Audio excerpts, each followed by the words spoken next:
जे रुग्णालयामध्ये आता नेत्र रुग्णांची स्पर्शविरहित तपासणी, IAS अधिकाऱ्यांच्या पत्नींकडून अद्ययावत उपकरणं उपलब्ध.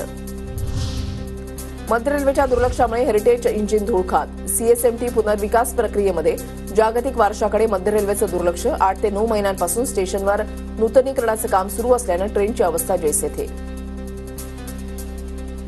भाडेवाढीनंतर UPIमुळे एसटीची कमाई वाढली. तिकीट विक्रीमधून 8 दिवसामध्ये 8 कोटींचं उत्पन्न.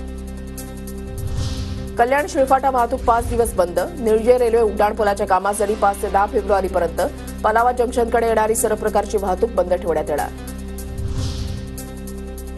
पसंतीच्या घरासाठी आज सिडकोकडून शेवटची संधी. यानंतर मुदतवाढ मिळणार नसल्यानं सिडकोकडून ग्राहकांना लाभ घेण्याचं आवाहन. मद्याच्या बाटल्यांवर कर्करोगाच्या धोक्याचा इशारा लिहा.